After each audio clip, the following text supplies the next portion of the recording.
agreement in place that guides the relationship between both parties. All right, so which means you need to understand what a service level agreement is. All right, so if you are working within an IT environment, and you deal with managed services where you provide services to companies that outsource your services, therefore it is imperative that you need to understand fully the terms within the agreed terms within the SLA, because when you go out there, all right, when you receive call logs and or service requests and you go out to help those clients, there are processes that you are required to follow, and there are limitations as to what you can do and what you cannot do.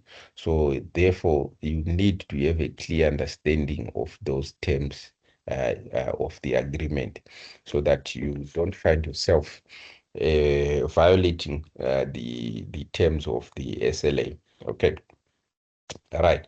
What is the importance of assessing customer request? It's so that firstly you understand what the problem is, and number two, you are able to assess that this request is within the terms of the agreement, because sometimes you find that employees of that company who are outsourcing your services, they just make assumptions that you are the people who normally assist them, so you are required to assist them.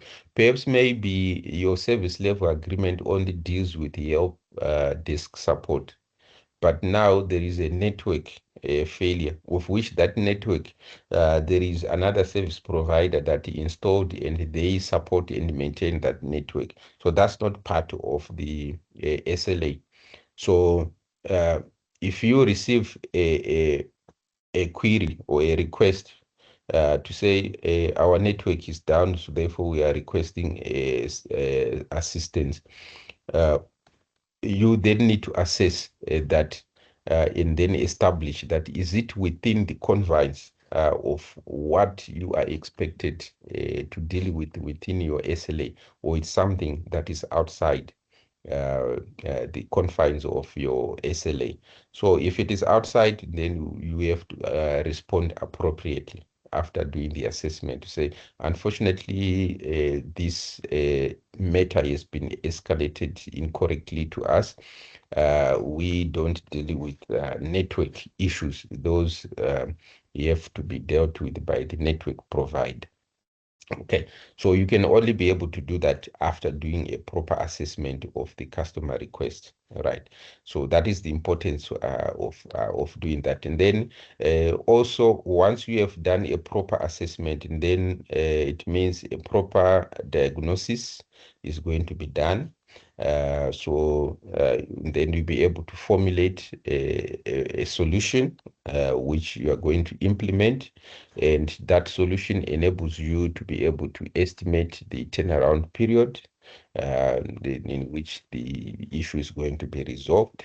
Okay, and it also now enables you now to be able to communicate to all parties, relevant parties, so that they understand the role that you're going to play and the time it is going to take, the resources, and also because remember, if it is managed IT services, at the end of the month, your organization will have to submit invoices to the other part for the services that were rendered. All right. So a proper assessment of the customer request will enable your billing department also to be able to do proper billing as per the services that were rendered according to the SLA. Okay. Right, responding to customer requests according to the SLA, right? Obviously, according to the workflow, right? There are steps that one will have to follow, right? So what are those? Number one, you have to acknowledge the request promptly, right? So once a ticket has been logged, someone has to log into the system and acknowledge that request. Okay. Then provide an estimated time for resolution. So once you have processed, you assess that request, you process it, you categorize it, and so forth. Then you are able to establish which category it falls under, and according to the SLA, what turnaround period is permitted for the resolution of the nature of that problem, and therefore you then now be able to provide an estimated time resolution for that problem. Then prioritize according to the SLA. Again, within the SLA, all these problems are clearly outlined and they are categorized, and priority levels are allocated. So you then be able now to establish what priority level that represents. If it is a high priority, then it is immediate attention. If it is medium priority, you are going to give it attention, but it means it has to go in queue because perhaps maybe there are other issues that are already in the queue that are being dealt with, right? If it is low priority, then it means it can wait until perhaps maybe you have dealt with all the high priority and medium priority uh, matters. Okay. Then communicate progress. Okay, like we mentioned that it each and every step, once you have started with dealing with the matter, then progressive updates have to be provided. So depending on the priority level, again, because the priority level also determines the impact that problem has on the business. So a high priority definitely it means high impact. Medium priority also means it's a lesser impact but still significant. If it is low priority, it means it will still have an impact, but it is minimal. But still it has to be attended to. Right, so which means you need to communicate progress so that the other part will know how to deal with the risks associated with those issues. And then, of course, once the matter has been dealt with, and then you have to close the request properly. So closing the request properly, it means documenting and communicating to all parties. Right, so that's what closing a request properly means. It means documenting everything related to that query from the onset up until you were able to resolve the problem, and making sure that all the details related to that process are captured on the system where they are supposed to be captured, and making sure that feedback and a request to close the ticket has been acknowledged, right? Because remember, you send a notification to the other party to say your query has been resolved. Please, if you are in agreement, please acknowledge so that the query can then now be closed. So once they acknowledge, and then it means they have tested on their side and they are happy with the resolution of that query, and therefore now the query can now be closed. So they can never come back at a later stage and try to make you liable for the losses they incurred when they acknowledged and agreed to the termination of that query because they were satisfied with the resolution of that particular query. The challenges of meeting SLAs and how to overcome them. So what challenges are commonly encountered in trying to meet the conditions of the SLA. Okay. Um, Organizing workflows efficiently, right? So what it means is that you have an SLA in place, and then there are expected obligations on your part to fulfill, right? But then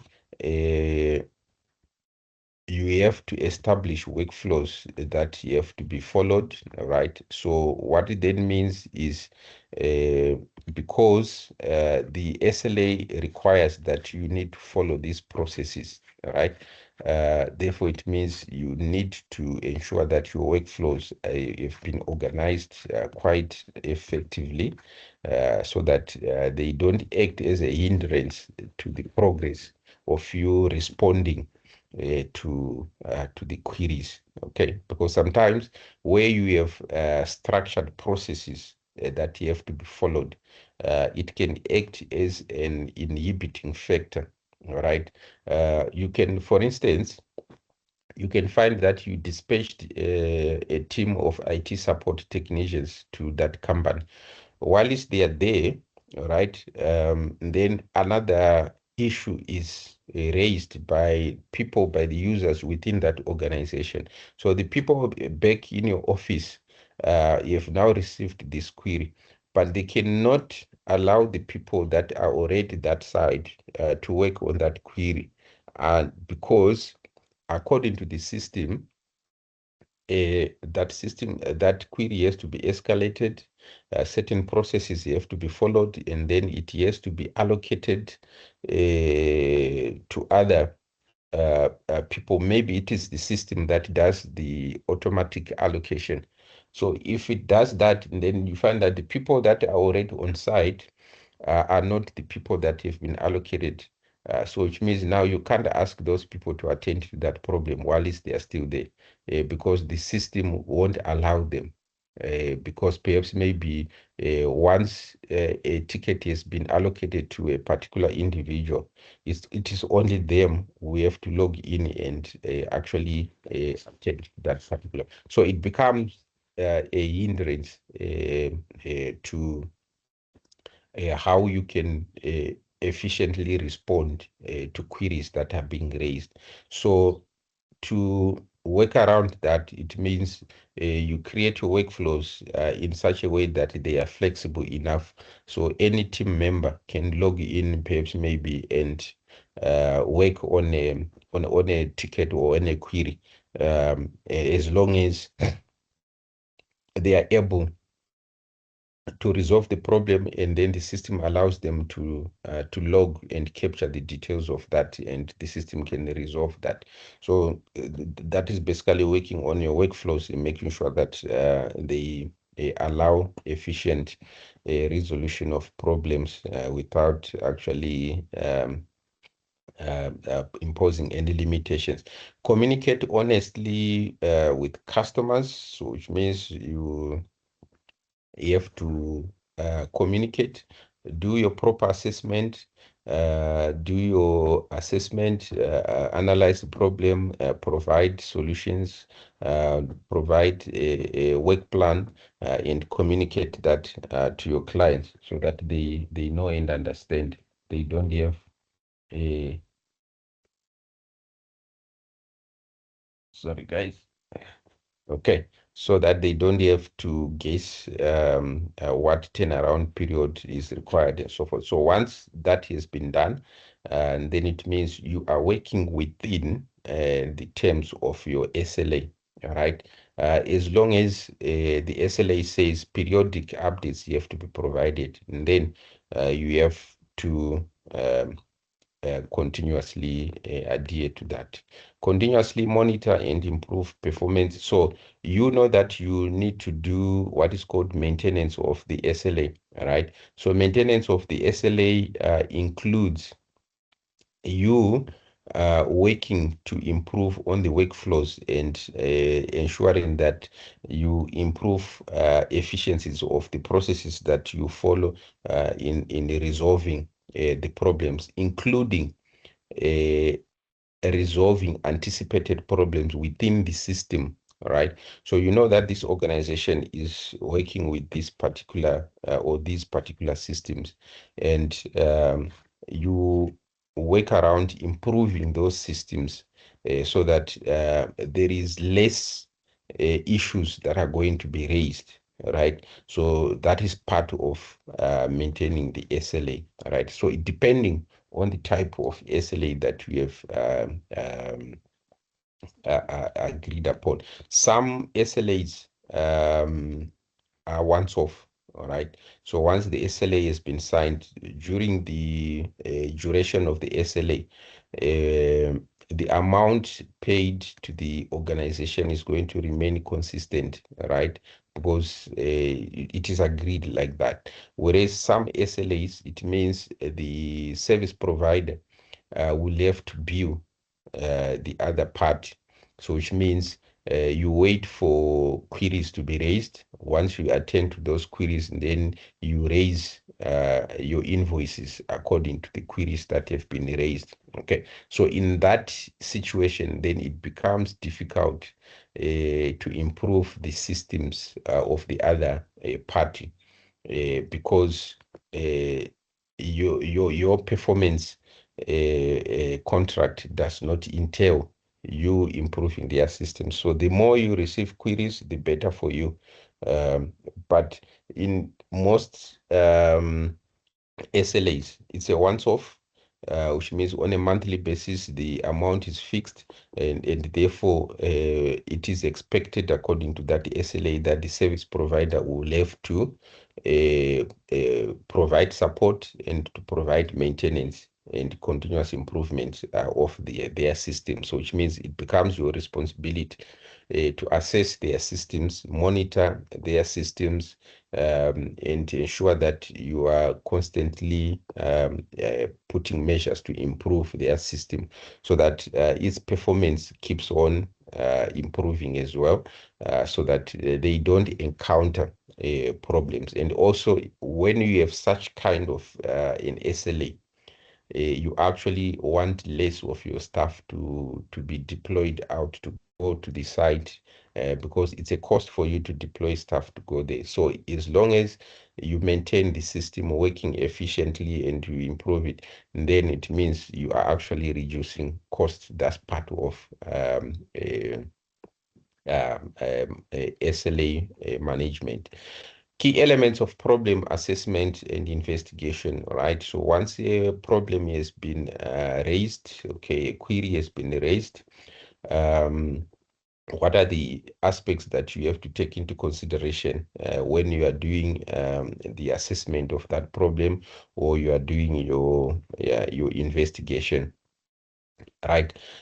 What are these elements? It's reports on the problem. So you need to gather all the reports, right, on that problem. Is it the first time that the problem is being reported? Is it only one user who has reported that problem? Is it multiple users? Okay. How often is this problem being reported? So all the reports that have been generated in the past, you need to have all those reports on hand. Okay. Problem areas, right? In your analysis of all the queries that you have received, you must be able to analyze those queries and identify major areas where these queries are emanating from. Okay, so if it is network related, you categorize them. So, okay, from all the 100 queries we have received in 1 month, 30 of them were network related. Maybe 20 of these were related to the operating system. Maybe 5 of these were related to this particular application program. So when you start doing the analysis of those queries, you then be able to identify the problem areas. Okay.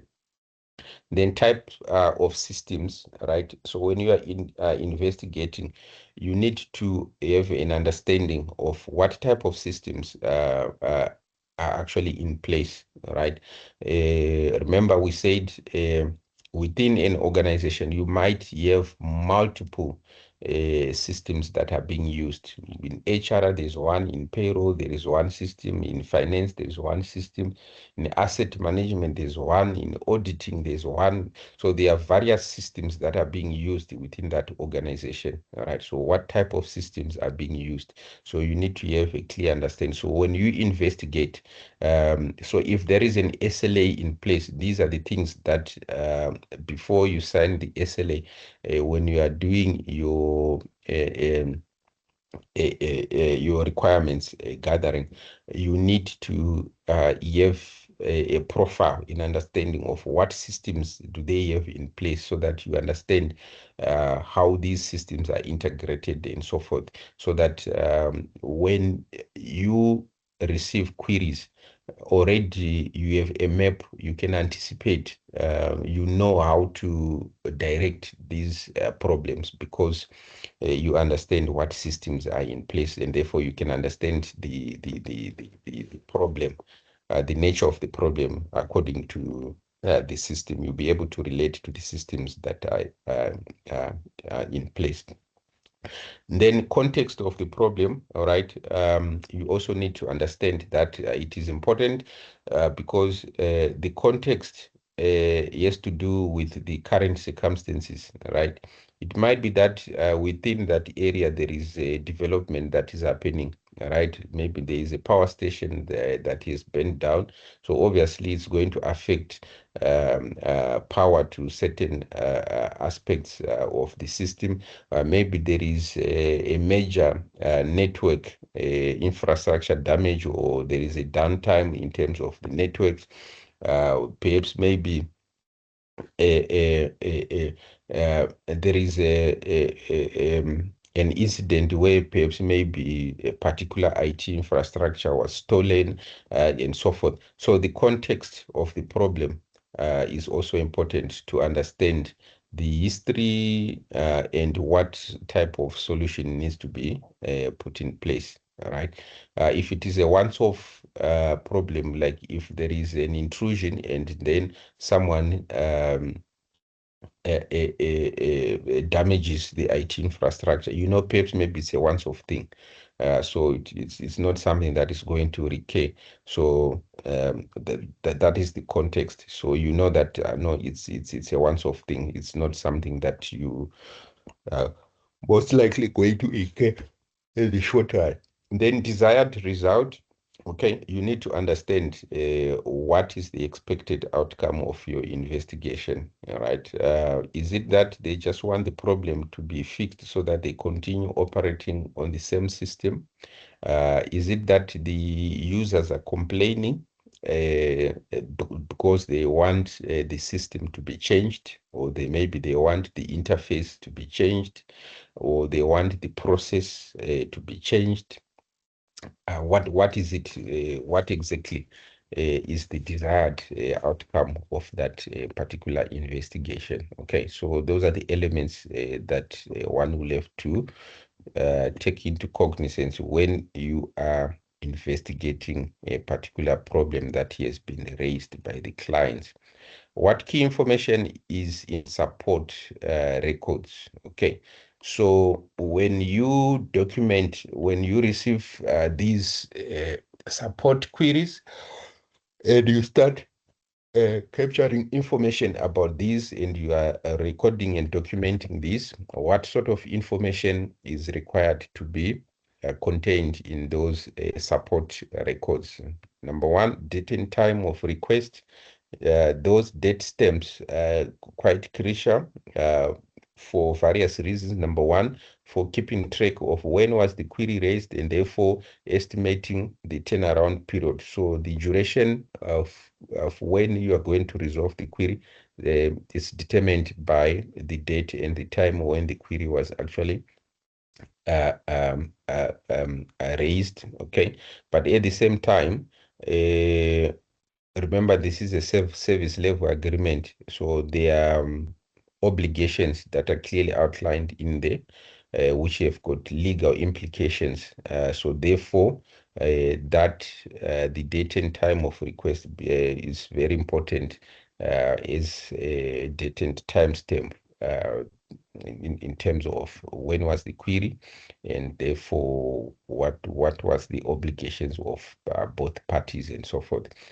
Customer information, right? Obviously, the information of the client, if it is a user, their details have to be captured, and so forth, so that that information can then assist in terms of understanding what part or module of the system needed attention, and therefore assistance was rendered to who, and so forth.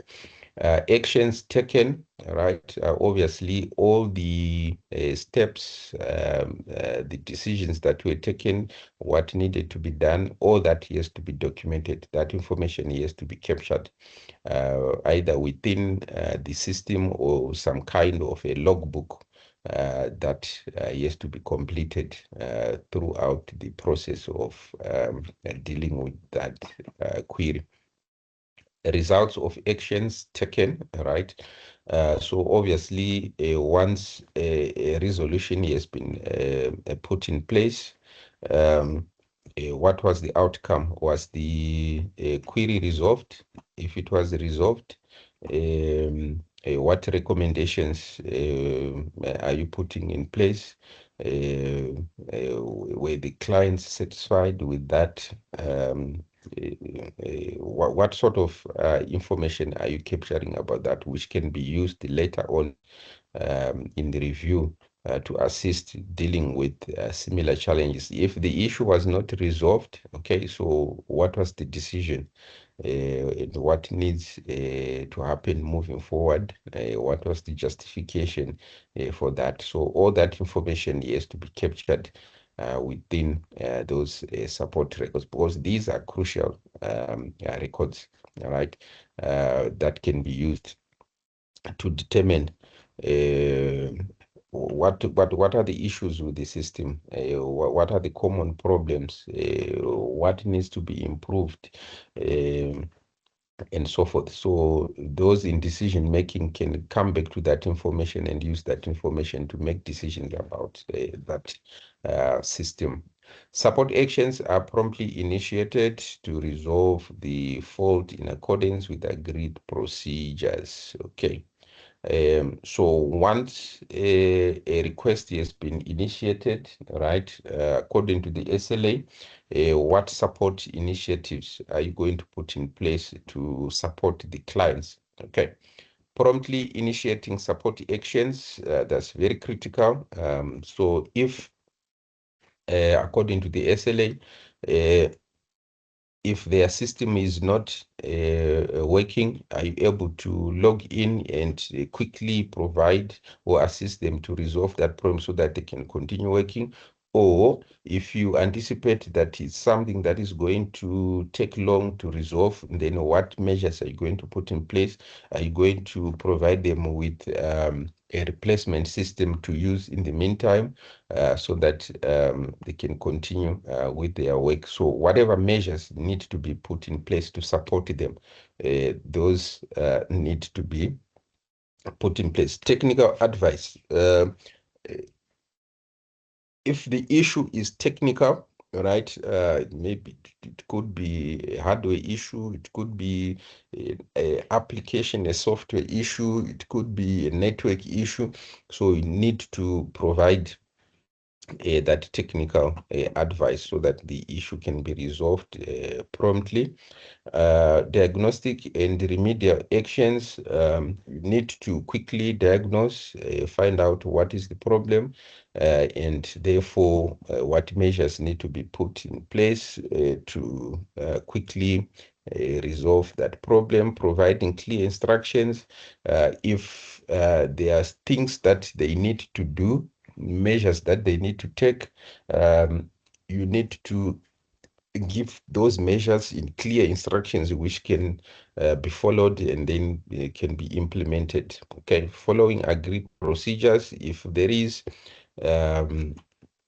particular procedures that need to be followed according to the SLA, and then you need to follow those procedures. If it is a procurement of new equipment, procurement of new technologies, perhaps maybe a discarding of certain tools and so forth, installation of particular softwares. So there are procedures that will need to be followed.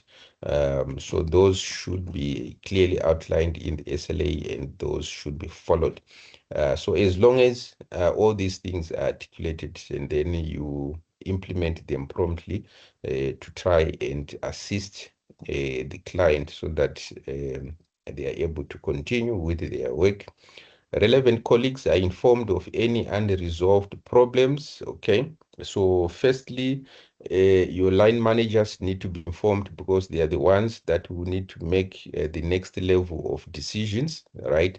Once a problem is unresolved, they need to liaise with their fellow senior managers on the other side, so that they can start making decisions to see how resources can be committed to assist in alleviating that particular problem.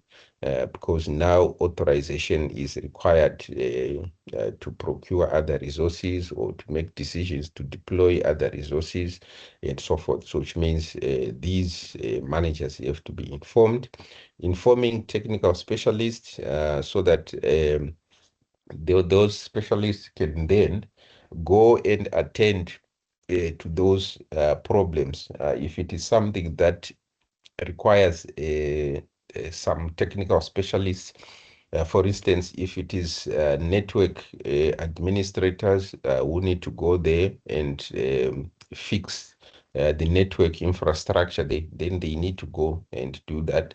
If it is perhaps maybe server administrators, they need to go there. If it is maybe database administrators, they need to go there. If it is software developers, maybe they need to go and look at the software and fix the modules that need to be fixed, and so forth. All right. So it means you are escalating the issue to go to the specific technical specialist, so that they'll be able to deal with those particular problems. Okay. Right. The response ensures that support is provided within agreed timescales. Right. Obviously, as we have mentioned within the SLA, every problem is categorized, and it is they are given priority levels according to the impact that they have. Okay.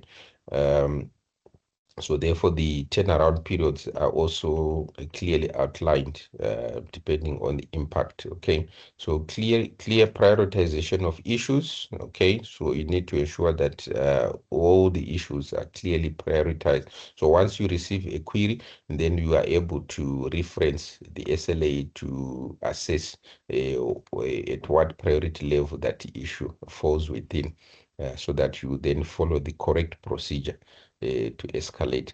And then efficient communication means you need to be able to communicate with all parties. Once you have categorized and prioritized the issue, you know how you're supposed to communicate, and that has to be communicated to all.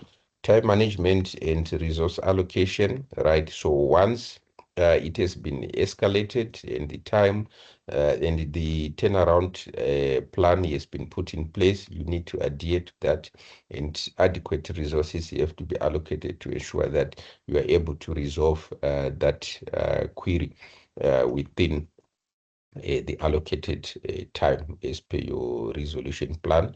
Use of tools and technology, right? There are many tools in IT support that can be used, in technologies that can be used to quickly resolve problems. So you can use diagnostic tools, for instance, if it is network tools that can be used to diagnose issues to do with the network. It could be tools that are used to measure performance of particular application programs. It could be tools that can be used to assess maybe there is network intrusion by maybe hackers, or there is viruses and so forth. So you can use all those tools to assess what could be the problem.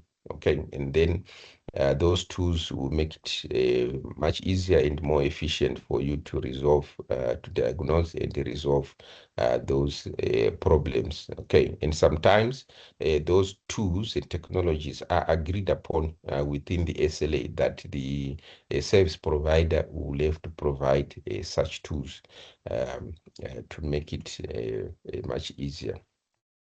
Escalation procedures, it means those are clearly outlined in the SLA. You follow those procedures to escalate the issue once you have assessed that you cannot be able to resolve the issue at that particular level, and then you escalate it to the level. So all those escalation procedures you have to be clearly adhered to, so that the processes are followed accordingly. The response ensures that support records are complete, accurate, and up to date. Okay. The support records are complete, accurate, and up to date. So what you need to do, you need to have organized tracking of support requests, so which means to do that, it means you use an automated system like your CRM and so forth, all those type of systems that you can use. The process flow become automated, so you simply follow the system accordingly, and then it manages that. But if you are using other systems, maybe there is a manual system that you have to follow, where you need to complete log reports and so forth. It means you have to ensure that you follow that process to ensure that there is tracking of these support requests. And then efficient resolution of issues. You need to do everything necessary that will facilitate the resolution of the issues in accordance with the expected standards. And then customer satisfaction, you need to obviously try by all means to ensure that you give feedback, periodic feedback, and you also get feedback from the clients in terms of their satisfaction. So you can do surveys as well. Sometimes you do surveys to just allow your clients to give feedback in terms of how happy are they, how satisfied are they with the services that you are providing. Tracking trends and identifying patterns. Like we said, once queries have been brought in, you can start analyzing those queries so that you are able to establish particular trends. In which areas, particular areas, do you receive most of the queries? They are related to what? So that you can then be able to anticipate and also be able to do appropriate resource allocation to deal with those. And also you can look at how to improve the system in terms of those areas where the problems are more prevalent. Accountability and reporting, right? You need, remember, if you are IT support, you take accountability for the actions that you are going to perform in ensuring that the systems have been managed, they have been supported, and they've been maintained to ensure that they are in a good working condition. So once there is a problem, take accountability of that problem and deal with it and resolve it, right? In whatever you are doing, right, as an IT support, remember there is IT ethics, that also the ethics code of conduct that also need to be adhered to. So therefore, it means you need to conduct yourself within that framework to ensure that the quality of the service that you are providing is according to the expected standards within that industry. Okay. Um, so you are expected to work in accordance with those particular standards, and also your obligations are according to the SLA to ensure that you are able to give accurate reports of the work that you are doing, whatever problems you encountered, and you are able to document those and give proper reports that can be used. Maintain positive working relations with IT customers. Okay. So transparency is one key aspect of building relationships, right? If you are transparent, you are able to disclose to your clients what the problem is, what you might encounter, and so forth. If there is a problem that could have been as a result of perhaps maybe issues to do with something that you did not do properly. If you are just honest and transparent, then it builds trust. If you assess a problem and you know the amount of time it is going to take, you don't need to misinform the client. Inform them correctly so that they know the truth, they know what they are dealing with. So that builds trust. Preventing misunderstandings, all right? You always try by all means to make sure that your clients, right, firstly listen, um, so that you understand the problem and then deal with the problem, right, so that there is no issues of back and forth quarreling and all that. But at the same time, you also try by all means to, because you are the one who is technical, so you try by all means to stick to the technical issues and then communicate the actual problem and the solutions to the problems without having to sugarcoat or try to over represent something that does not exist and so forth. Setting expectations, right? Obviously, there are standards that you have to be put in place, that you have to be adhered to. So the way you conduct yourself in the view of the clients, it sort of like sets the standards.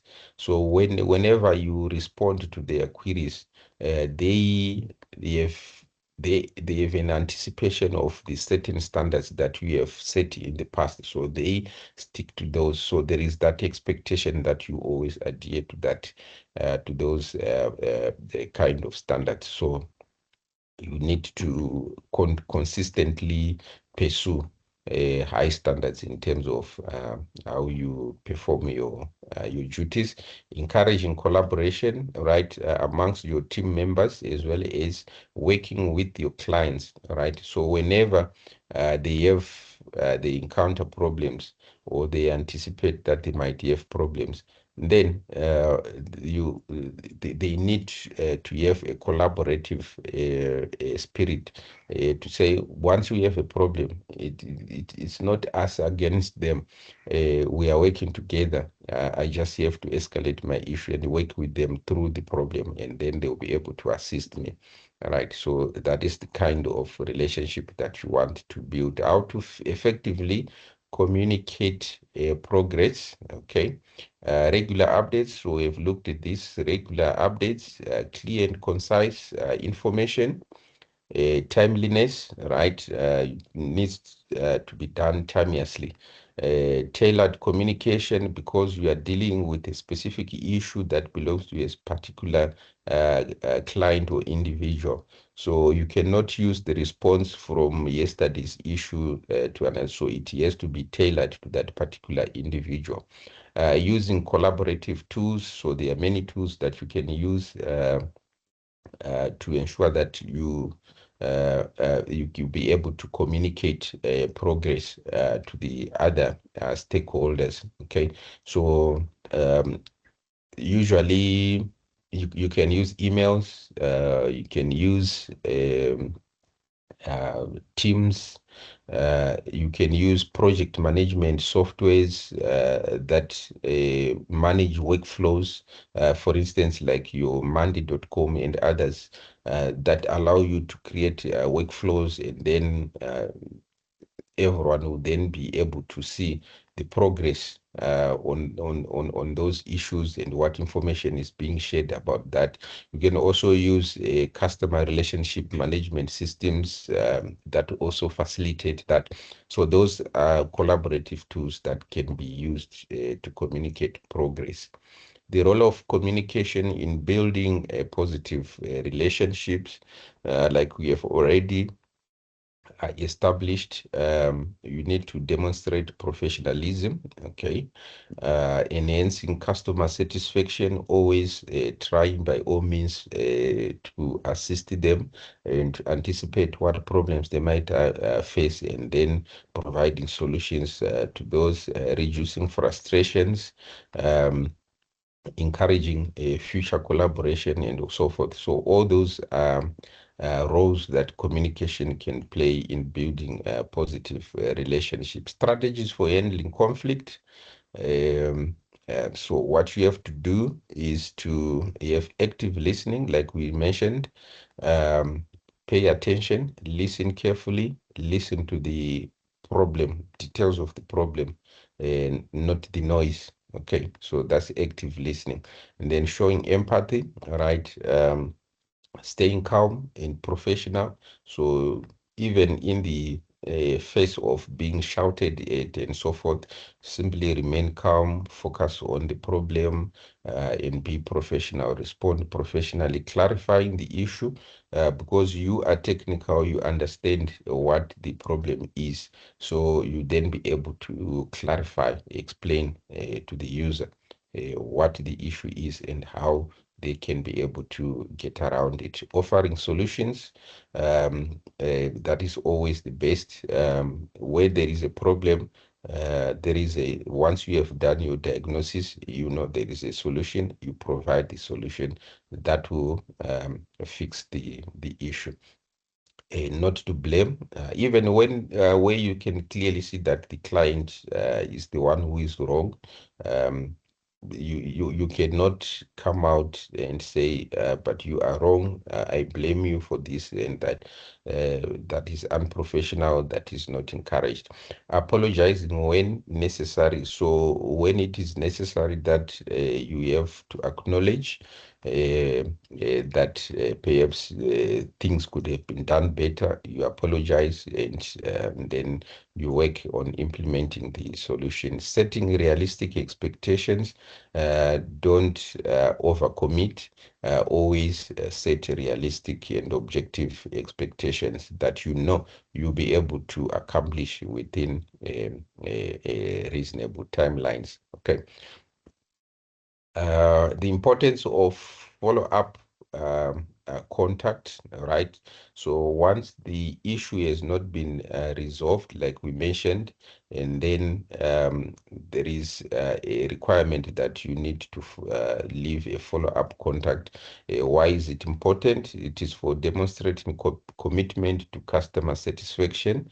So you know that the issue could not be resolved, but that's not the end of it. You are still committing that you are going to come up with a plan to resolve that issue. And you are building trust. You are giving the client hope that you are going to attend to the issue, and you find a solution to that problem moving forward. Preventing future problems, and also increasing customer loyalty. All right, so they will stick to you because they know you never abandon them. You always assist them. Taking action when customers are not satisfied. So what do? You apologize for the inconvenience. All right, you reassess the solution. All right, so they are not satisfied with the solution that you have provided. So what do? You look for alternatives, look at the solution you provided, what could have been done better, and is it possible that you can improve on that solution, and then you do so, escalating the issue if necessary. So if you are guided by the SLA and you are limited by the SLA in terms of what you can be able to do, anything else is outside of what is agreed, then it means you now need to escalate the issue. Because you are now expected to do something that is outside. So it means you now require authorization to go beyond what you can do, offering compensation or alternatives. So that's something that you can do as well. If there was a loss and then you think you can compensate for that loss, or you can provide other alternatives to resolving the problem. But usually that will require that you need to escalate the issue to your managers so that they can make those decisions where they need to commit the organization to those kind of commitments. The benefits of effective follow-up: improved customer satisfaction, increased efficiency, stronger relationships, and improved reputation. Okay. All right. Right. Did we manage to? Oh, almost. Okay. All right, guys. So as I promised, I think we managed to do it within the time. So those are the things, guys, that I wanted us to look at. Okay. It's almost 2 o'clock now. All right. So those are the issues, guys, I wanted us to cover for the day. And then, of course, tomorrow we'll then look at the other aspects which are more technical, dealing with operating systems and so forth. Okay. All right. So I will end here, guys. I think that's sufficient for one day. Any questions, guys? Anything? Are we okay? Are we following? Is it making sense? Yes, it's making sense. Okay. All right. So guys, let's leave it here, and then we'll meet tomorrow. So obviously you take your lunch break, and then after that you can proceed to look at your module guide, see if you can go through those aspects that we covered for today, and look at the activities perhaps that you need to do in your logbook. Okay. Then we'll meet tomorrow and look at the other unit standards that we have to cover. Okay. All right, so that's it from me, guys. Thank you for coming through today, and then let's meet tomorrow, same time. Okay. Thanks, Mr. Jeremy. I'm not sure if you are still there. Yeah, I'm here earlier. All right, thanks, man. And then tomorrow, as you indicated, if you are able to, it's fine. If you are unable to, we will proceed yeah, with Lusanda, and then obviously you can then download the recording, then you can go through it. Okay. Okay, no problem. Thanks. All right. Lovely. Thanks, guys. Sorry. Yes, yes. I was having issues with my LMS, but I'm going to do activities for module 2 and as well. Okay. Just come back again, Alexander. You were My fading there. LMS, sorry, my LMS was giving me issues in terms of logging in, so I could get the activities for module 2. But I did ask Jeremy if he could send them to Oh, okay. send them. All I right. will But send. but now you are able to log in. Yes. So on my side, I'd had to escalate it. So I'm just gonna try again, and I'll let you know. But I'm just gonna do the ones that I asked Jeremy to send, and Oh, then I'll okay. send them to. All right. In the event that you are facing any challenges, You can always send an email to Jonathan, right? Okay. All right. Yeah. Yeah, you can send an email to Jonathan, then you'll be able to fix your profile. All right. No problem. I'll do so. Thank you so much. Okay. All right. All right. Thank you. All right. All right. Thanks, guys. Thanks.